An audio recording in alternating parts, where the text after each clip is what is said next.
Bismillahirrahmanirrahim. Assalamualaikum warahmatullahi wabarakatuh. Dalam kesempatan kali ini saya akan menguraikan tentang ilmu forensik. Dan kali ini sebagai awal mula kita akan membicarakan tentang sejarah ilmu forensik. Ilmu forensik, biasa disingkat forensik, adalah sebuah penerapan dari berbagai ilmu pengetahuan untuk menjawab pertanyaan-pertanyaan yang penting untuk sebuah sistem hukum, yang mana hal ini mungkin terkait dengan tindak pidana.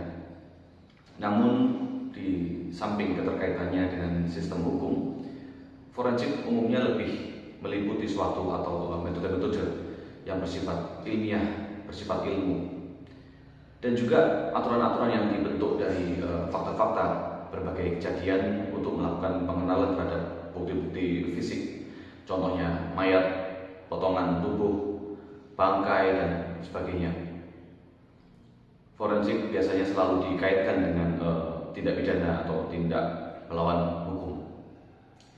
Dalam buku-buku ilmu forensik pada umumnya, ilmu forensik diartikan sebagai penerapan dan pemanfaatan ilmu pengetahuan tertentu untuk kepentingan penegakan hukum dan keadilan. Dalam penyidikan suatu kasus kejahatan, observasi terhadap bukti fisik dan interpretasi dari hasil analisis atau pengujian barang bukti merupakan alat utama dalam penyidikan tersebut. Tercatat pertama kali pada abad ke-19 di Prancis, Joseph Bonaventura Orfila pada suatu pengadilan dengan percobaan keracunan pada hewan dan dengan bukti toksikologinya dapat meyakinkan hakim sehingga menghilangkan anggapan bahwa kematian akibat keracunan disebabkan oleh hal mistik.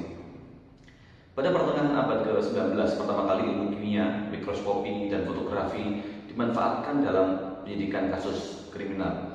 Revolusi ini merupakan gambaran tanggung jawab dari petugas penyidik dalam penegakan hukum. Alphonse Bertillon adalah seorang ilmuwan yang pertama kali secara sistematis meneliti ukuran tubuh manusia sebagai parameter dalam personal identifikasi. Sampai awal 1900-an, metode dari Bertillon sangat ampuh digunakan pada personal identifikasi.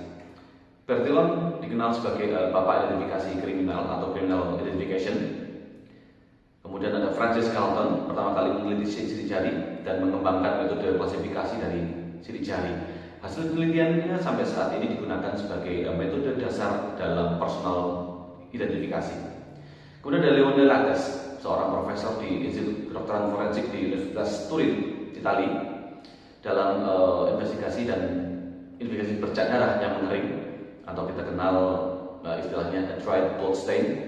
Leone Lattes menggolongkan darah ke dalam 4 klasifikasi, yaitu A, B, AB, dan O. Dasar klasifikasi ini masih kita kenal dan dimanfaatkan secara luas sampai saat ini. Dalam perkembangan selanjutnya, semakin banyak bidang ilmu yang dilibatkan atau dimanfaatkan dalam penyidikan suatu kasus kriminal untuk kepentingan hukum dan keadilan. Ilmu pengetahuan tersebut sering dikenal dengan ilmu forensik. Saperstein dalam bukunya Criminalistic and Introduction to Forensic Science, dia berpendapat bahwa ilmu forensik atau forensic science itu secara umum adalah the application of science to law. Ilmu forensik dikategorikan ke dalam ilmu pengetahuan alam dan dibangun berdasarkan metode ilmu alam. Anda tahu, dalam pandangan ilmu alam, sesuatu dianggap ilmiah hanya dan hanya jika didasarkan pada fakta dan pengalaman empirisme. Kebenaran ilmiah harus dapat dibuktikan oleh setiap orang melalui indranya atau positivisme. Analisis dan hasilnya mampu dituangkan secara masuk akal, baik deduktif maupun induktif. Dalam struktur bahasa tertentu yang mempunyai makna atau logika dan hasilnya dapat dikomunikasikan ke masyarakat luas dengan tidak mudah atau tanpa tergoyahkan atau kritik ilmu, sehingga secara umum ilmu forensik dapat dipahami sebagai aplikasi atau pemanfaatan ilmu pengetahuan dan teknologi untuk kepentingan penegakan hukum dan keadilan.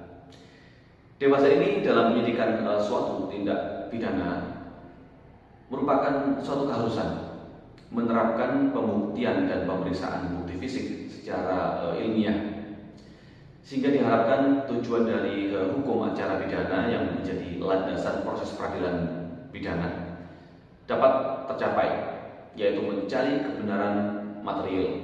Tujuan ini tertuang di dalam keputusan Menteri Kehakiman pada tahun 1983, yaitu untuk mencari dan mendapatkan atau setidak-tidaknya mendekati kebenaran material, ialah kebenaran yang selengkap-lengkapnya dari suatu perkara pidana dengan menerapkan ketentuan hukum acara pidana secara jujur dan tepat, dengan tujuan untuk mencari siapakah pelaku yang dapat didakwakan melakukan suatu pelanggaran hukum.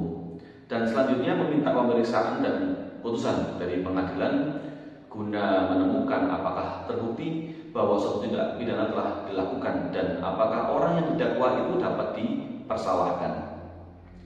Adanya pembuktian ilmiah diharapkan Polri, jaksa, hakim, dan advokat tidaklah mengandalkan pengakuan dari tersangka atau saksi hidup dalam penyidikan dan menyelesaikan suatu perkara, karena saksi hidup dapat berbohong atau disuruh berbohong.